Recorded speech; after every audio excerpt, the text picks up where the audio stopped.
Olá, amigos da psicanálise, amantes aí desses temas fantásticos, né?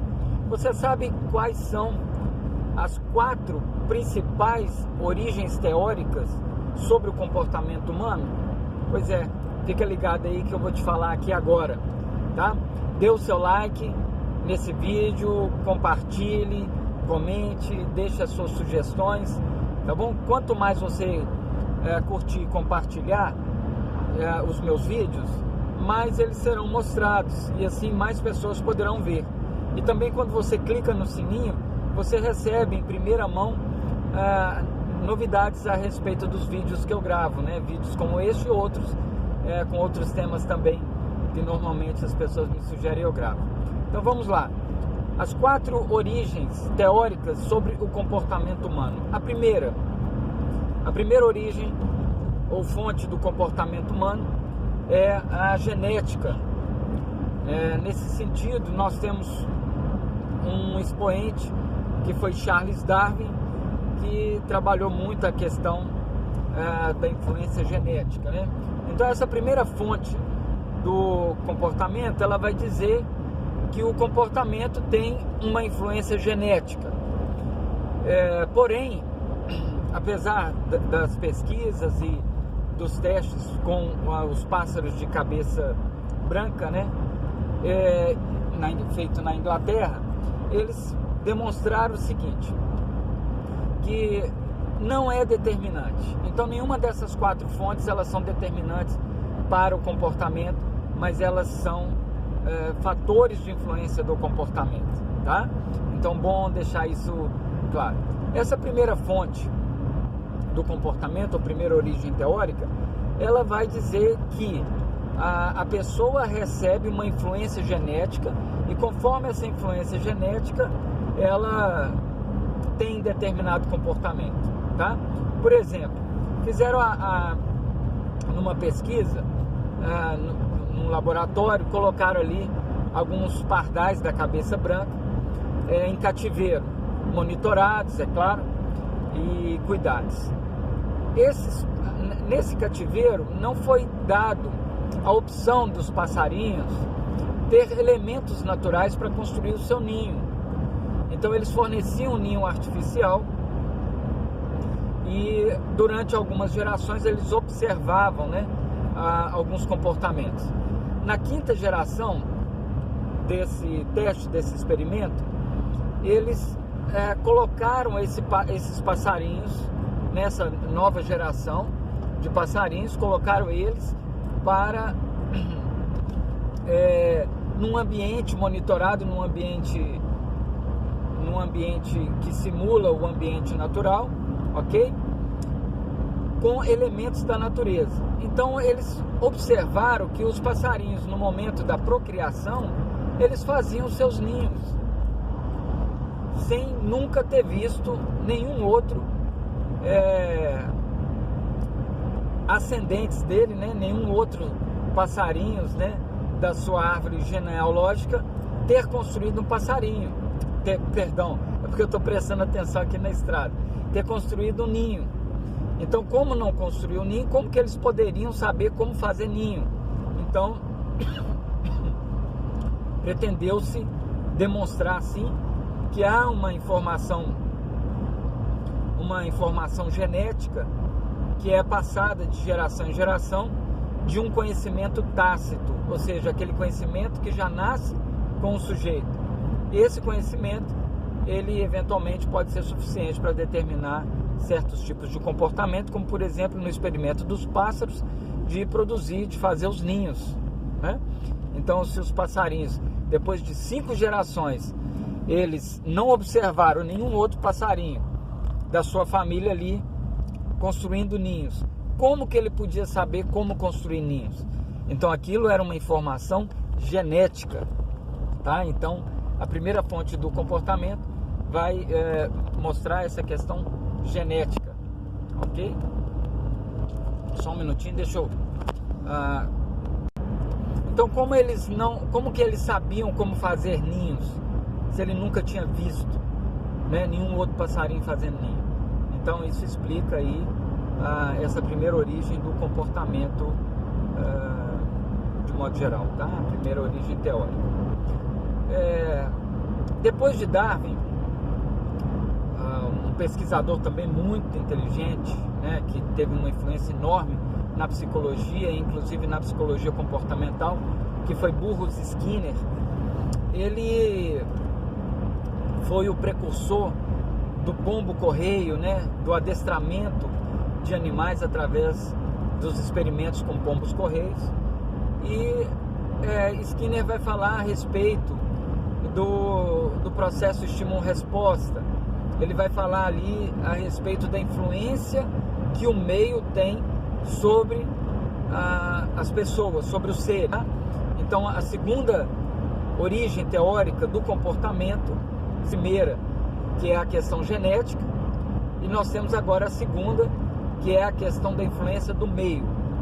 Sobre essa questão da influência do meio, alguns aforismos, né, que são ditados populares, eles dizem o seguinte: me diga com quem tu andas e eu te direi quem és. Mas não é bem assim que funciona, porque a mente forte, ela domina a mente fraca, mas a mente forte não é dominada pela mente fraca. Então, uma pessoa só se submete à influência do ambiente se ela estiver, de certa forma, com a mente submissa à questão daquele ambiente, dependendo da intensidade do que seja, né? Mas um exemplo disso, por exemplo, é a cultura, né? Nós temos a moda, nós temos dentro da moda nós temos as vestimentas, nós temos a cultura de linguagem, né? Então por que eu estou vestido com essa roupa? Né? Isso é a influência do meio. Eu cresci vendo as pessoas do meu gênero utilizando roupas desse tipo. Então, automaticamente, a gente tem uma aprendizagem vicária, que é aquela aprendizagem por observação, e essa aprendizagem vicária, ela nos traz esse ensinamento de que você deve se comportar daquela forma. Então, isso é uma espécie de influência do ambiente sobre a pessoa, tá? Então, isso também não é determinante, ok? Por que não é determinante? Porque você não é influenciado por tudo, por todos os ambientes, o tempo todo e em tudo que se faz. Em algumas coisas mais, em outras menos. Então nós temos essa segunda origem teórica do comportamento, que é a influência do ambiente. Mas isso não quer dizer, por exemplo, que filho de peixe, peixinho é, tá? É preciso ter muito cuidado com isso. Não quer dizer, por exemplo, que o filho de pessoas muito religiosas será também muito religioso. Às vezes acontece exatamente o contrário. Assim como não quer dizer que filhos de pessoas de conduta ilícita também vai ter conduta ilícita. Ou seja, não é determinante nem a genética, nem a influência do meio. E é nesse aspecto que surge a terceira origem teórica do comportamento, que foi elaborada por Sigmund Freud, o pai da psicanálise, onde ele nos ensinou a sua máxima, que todo impulso dinâmico tem uma causa inconsciente. Essa causa inconsciente, ela está nos processos de elaboração psíquica, dentro da instância psíquica de id, ego e superego, nessa estrutura psíquica, ela que na sua dinâmica, na sua idiosincrasia, ela determina a percepção do sujeito sobre determinados fatos, determinadas circunstâncias, e então ela elabora uma crença, um valor, um sentido, um entendimento para aquilo que acontece, e isso pode influenciar a sua conduta, o seu comportamento. Então, nós já temos aqui 3 origens teóricas do comportamento humano, e a quarta origem é fantástica, muito bacana. Mas ainda na terceira origem teórica do comportamento humano, ou do comportamento de modo geral, é que a questão da elaboração psíquica sobre certos aspectos das vivências, ela é muito subjetiva. Então ela supera às vezes a árvore genealógica, né? O genograma familiar. Então não há uma influência genética determinante ou determinista, e também não há uma influência determinista também do meio ambiente, porque a pessoa fica submetida às questões de elaboração própria dos seus pensamentos, das suas emoções, dos seus sentimentos em relação às suas vivências. E isso a psicanálise vai estudar de forma mais aprofundada, através dos seus impulsos dinâmicos, né? De impulsos de vida, eros, impulsos de morte, thanatos, dentro da instância, dentro da estrutura psíquica de id, ego e superego, sendo id o princípio do prazer, ego o princípio do real e superego o princípio do ideal, tá? Muito bem. Então nós temos aqui as 3 principais origens teóricas, e agora vamos para a 4ª origem teórica do comportamento, que foi forjada por Martim Lutero. Isso mesmo, Martim Lutero, um dos pais da fé, da reforma protestante. Ele, que era um teólogo contumaz, antes de uma vida ilibada e uma vida dedicada aos ensinamentos teológicos, ele mantinha uma vida de boemia, né? Era muito farrista, gostava da mulherada, da vida noturna, da bebedeira, mas ele tinha um chamado, e esse chamado o levou posteriormente a uma conversão, a uma metanoia, uma mudança radical, profunda do pensamento. E então ele elaborou uma série de teorias, né? E entre essas teorias ele dizia que o homem por si só não é capaz de fazer o bem, né? A origem do homem é má. A origem do homem, ela não tem virtudes mais nobres, além daquelas naturais de todo ser vivo, que é o de sobreviver e de procriar. Então, todo ser vivo tem essas 2 missões básicas, né? Primeiro, sobreviver a um ambiente hostil. E quando ele sobrevive a um ambiente hostil e ele consegue ali estabelecer o seu território, ter certo conforto, então ele vai reproduzir para perpetuar a espécie. Então, nesse sentido, vale aquela temática, né, a máxima de Maquiavel, que os meios justificam os fins. Então, um homem, na sua essência, ele faz de tudo para sobreviver, até mesmo fingir que é social. O homem não é um ser social, na minha opinião, no meu entendimento. Eu tenho alguns motivos para acreditar nisso. Ele é um ser sociável, porque ele tem inteligência de adaptação, e a adaptação é uma característica da inteligência, em função da sobrevivência apenas, porque vocês sabem o tanto que é difícil a convivência, e a gente convive porque a gente precisa sobreviver, né? Então, ninguém nasce sabendo amar. Amar é uma coisa que se aprende depois que você nasce, durante o convívio com as pessoas que são responsáveis por você.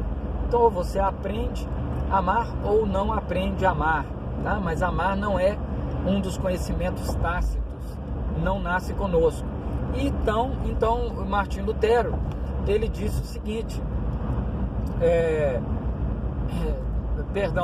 na verdade, Santo Agostinho, que vai dizer, Martim Lutero também foi um dos pais da reforma protestante, com vários temas a esse respeito, mas eu quero citar aqui agora, nesse momento, Santo Agostinho.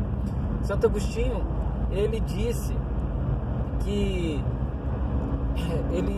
certa vez que o homem só pode fazer algo de bom se o Espírito Santo de Deus o habitar. Então, essa característica de bondade, de compassividade, de compaixão, das virtudes mais nobres, elas são prerrogativas divinas, e que ela nos é dada através do Espírito Santo de Deus, e essa então seria a quarta fonte, ou quarta origem principal do comportamento, tá? Então, recapitulando aí, nós temos as quatro fontes do comportamento, ou quatro origens teóricas do comportamento, que seria a genética, a influência do meio, o determinismo psíquico, né? Todo impulso dinâmico tem uma causa inconsciente, e por último a questão do Espírito Santo como fonte de bondade no ser humano para um comportamento voltado para o bem, para a compaixão, né? Então, nisso a gente percebe que é importante a questão da religiosidade, né?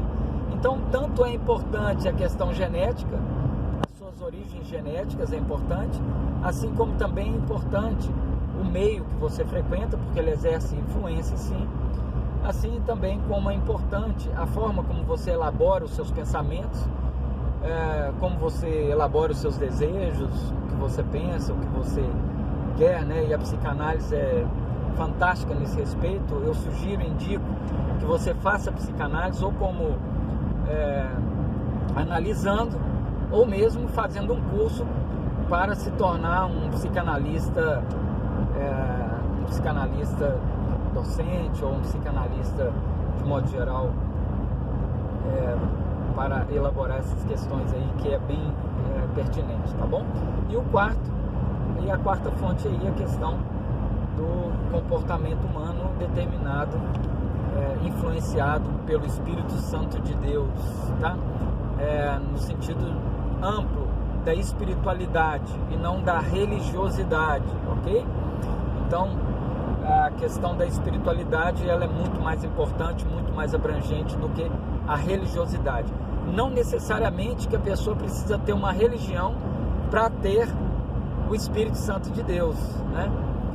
Não precisa, porque a questão do entendimento divino, ele perpassa todas as religiões e não é prerrogativa desta ou daquela religião, mas do ser humano em comunhão com Deus. Então, se você gostou, dê o seu like, participa, sugira mais temas, né? Comente, compartilhe aí, tá bom? Eu espero que você tenha gostado e vou ver isso nas suas reações aí, no seu compartilhamento e engajamento. Grande abraço, até mais.